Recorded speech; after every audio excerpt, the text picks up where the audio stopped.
Hey, what's up guys, it's Nova. Welcome back to another cooking video. It has been a while, to say the least. I got a new food processor. I love it. It's got all these different attachments. It's got different settings. It is lovely. It's Ninja 2. Oh. So I have been trying to eat healthier lately, and I decided to do broccoli tots. I'm going to try to be as specific as possible because making tots is a little tricky, so we're going to try to be very thorough with this. So, I don't normally use frozen food, ever. I like to do it from scratch. However, it's H-E-B brand broccoli florets, so I'm going to trust it for right now. So, let's see. Instructions, I'm going to go... Okay, H-E-B, it's reliable, so I'm going to go with the microwave method. And we only want to par cook these guys because we're going to do the rest in the oven. So instead of 4 to 5 minutes, I'm just going to do 4 for right now. We also have our oven preheating to 400 degrees. So the reason I don't really like to microwave frozen anything, literally anything, even chicken patties or whatever, is because it gets mushy. Like either it's not done all the way, it's cold inside, or it's too much and it's mushy. But it's H-E-B, like I said. I'm going to trust it for right now. But usually I like to boil like veggies and stuff, like carrots, because it acts like pasta in a way. You know how it gets to al dente and then firm and then soft? I like to get my veggies to an al dente consistency, texture. You know, it's like it's got a crunch to it. It's not mushy. It's literally perfect because at that point it will go from al dente to soft. No, al dente to firm. Sorry, I had coffee. My brain's going. Anyway, it'll go to firm in the oven when we turn them into tots. I don't know if I said that's what we're making. Anyway, it's in the title. Broccoli tots! It's gonna be good. Alright, heating pad, because this thing's gonna be hot, so we want something to put it on. Be careful, it's probably hot. It's very hot, very hot, very hot. So it says to put this face up in the microwave. So I guess put it face down. I don't know. I'm guesstimating. Ow. Alright, heating pad, let that guy cool until you can actually touch it without burning yourself, and we'll go from there. So I've been cooking for about 10 years, maybe a little more now, and my method of coming up with recipes is a little unconventional. I look up different recipes on the internet, like I'll search one thing, like let's say coq au vin, which is chicken, the thigh and the leg.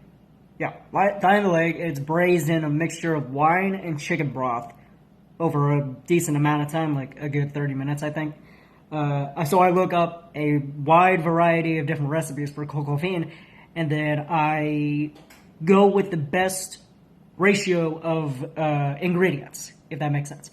I basically come up with my own after reading a bunch of different recipes that other people have come up with, and I come up with my own. So this is the best one I found for these florets, the broccoli tots, sorry. So it starts with 12 ounces of broccoli florets, which that just conveniently happens to be 12 ounces. I got lucky with that. Scallions, which is green onion, 1/4 cup, but I don't have green onions, so we're going to go with regular onion. You can do white or sweet onion. It doesn't really matter. It's onion. Garlic, 2 cloves. If you don't have actual garlic like I do, if you have garlic powder, you could just use a teaspoon per clove. So 2 garlic cloves, 2 teaspoons of garlic powder. There you go. Shredded cheese, 2/3 cup. I'm also going to throw in some Parmesan because in case it does get a little soggy on the inside, that cheese will toughen it up for a good texture. You'll also need an egg that you're going to beat ahead of time. 2/3 cup of breadcrumbs. You can use seasoned breadcrumbs if you want. You can do spicy breadcrumbs. You can do Italian or even plain. Doesn't matter. Gluten-free breadcrumbs works as well. Doesn't really matter because it's all going to be pulverized anyway. Salt and pepper, of course, and you can also have an optional addition of hot sauce like sriracha, 2 teaspoons. So yeah, so for the recipe that's in the book that I have that came with the food processor, says that you can use the chopping attachment, I guess the shredding attachment. You like feed it into the chute with that little guy right there. But I don't know, I just like to help out the machine in a way, so I like to dice the veggies already. And an easy little thing for garlic, you just place like a large blade and just give it a knock and it opens up. So then you can just chop it, and there you go. So I like to be pretty precise when I'm cooking, so it says 2/3 cup of shredded cheese. I go with a pretty fine shred, so it has a better chance of dispersing in the florets. So if you just gently press it down and it bounces back and it stays at the 2/3 cup mark, you're golden. Also, I'm going to use Parmesan. I'm going to fill it up between the 6 and the 8 ounce line. Just give it a little bite, I guess you could say. I also just came up with an idea on the spot. So I just realized I'm almost out of breadcrumbs. Luckily, again, conveniently, I had enough for this recipe. But I had an idea, since this is a very powerful food processor. In the case that you do not have any more breadcrumbs, maybe you can use some seasoned croutons. Because I have croutons in the pantry, so just a thought. Now, if you're wondering when it comes to the salt and pepper, it doesn't give you ever, most likely, any exact measurements, just to taste after a comma. Like, what the hell does that mean? Well, this guy only has 15 milligrams of sodium, salt, so that's really freaking low. That's awesome, because we know what we're going to put in our food. This is why I like to make everything from scratch, right down to the raw veggies that I buy at the market, or H-E-B. I sound like I'm from the freaking old days. So, for salt and pepper, I have a baseline to start with. For seasoning, 1 teaspoon of salt and a ½ teaspoon of pepper. If you think it needs more, you can add more, because you can't take it out once you put it in, you know? So salt and pepper to taste as you go, but you obviously want your food to taste good, so yeah. So another thing that I was mentioning, I do not like to make anything from a can. Sodium, and mushy as hell. Don't know how to fix that problem. If you got tips for that, let me know. But I'm probably not going to use it because I hate canned products with a passion so much. Okay, so we got these guys out of the microwave, and they are just still firm. So that's sweet. All right, let's go. For the record, this guy is not glass. It's plastic. Do not put anything hot in here. Plastic plus heat melts. Don't do that. They're still hot, so I put them on a plate to cool for a little, then we'll actually start. And while they're still hot and they can actually absorb, like, seasonings or whatever, go ahead and do the salt and pepper. You can try one if you want. Don't eat it all, otherwise you're not going to have enough. But yeah, go ahead and season, and that'll be ready to go. Alright, they cooled off. We got that sharp freaking blade in there. By the way, don't make my mistake that I did. I forget to put the blade in first. Then that's kind of a pain in the butt. Okay, there we go. So, click. Awesome. Make sure this guy's on there good. Do not plug it in until you're already fully. Feed chute on. That prevents anything from coming out. It also has little sticky things. I forget the name of what they're called, but they basically prevent it from moving at all. So, that's awesome. Make sure that guy's clicked. Power on. And let's see, what are we going to go with right now? We're going to go with chop. So first chop gets it decently chopped, second is more, and third is enough.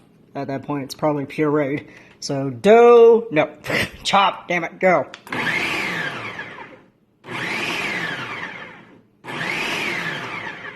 And perfect. Now we add everything, which is the onion, the garlic, the beaten egg, cheese assortment, and the breadcrumbs. Because we already salt and peppered, and Lego. Okay, we got everything in there, so power it on again. And now it says to pulse until it's well combined. Okay, it should look like that. Everything should look uniform.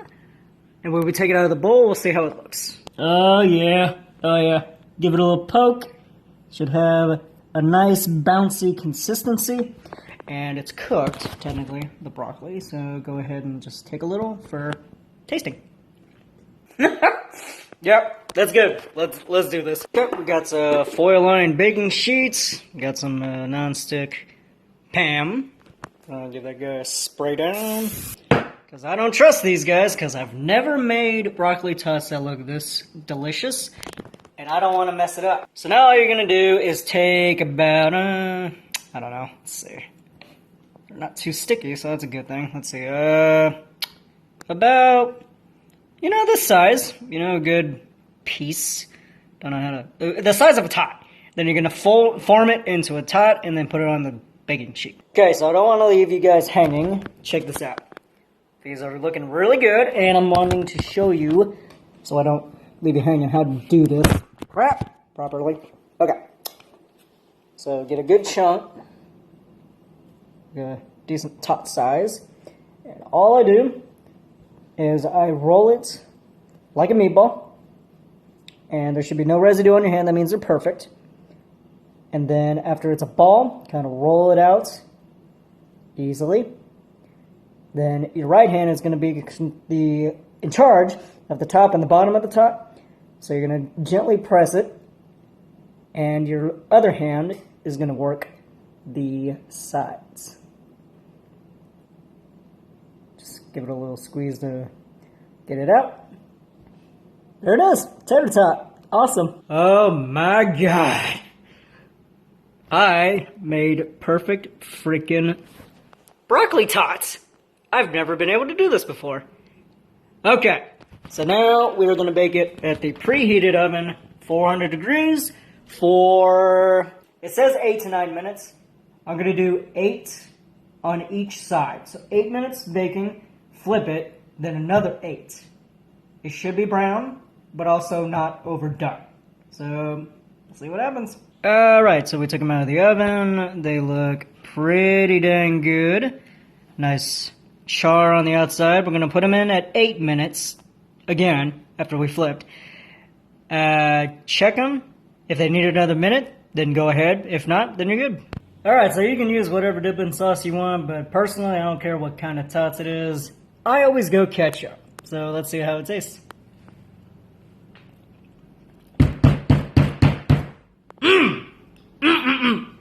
That's it. Damn. Yeah. So, I added the extra minute when I flipped it. So, 8 minutes on one side, 9 minutes on the other. Wow. Yeah, broccoli, onion, garlic, the 2 cheeses, you can taste it. It's perfect. Alright. That's it. Broccoli tots with Nova. Alright. If you guys try it out, let me know how it comes out. Mine came out absolutely perfect. If you don't have a food processor, just try to finely mince the broccoli as best you can. And then mold it. I mean, there's no real law for cooking. It's just experimenting. Really. That's how long it took me. It took me 10 plus years to get really good at cooking. So, keep trying. And, yeah. Have a good day, guys.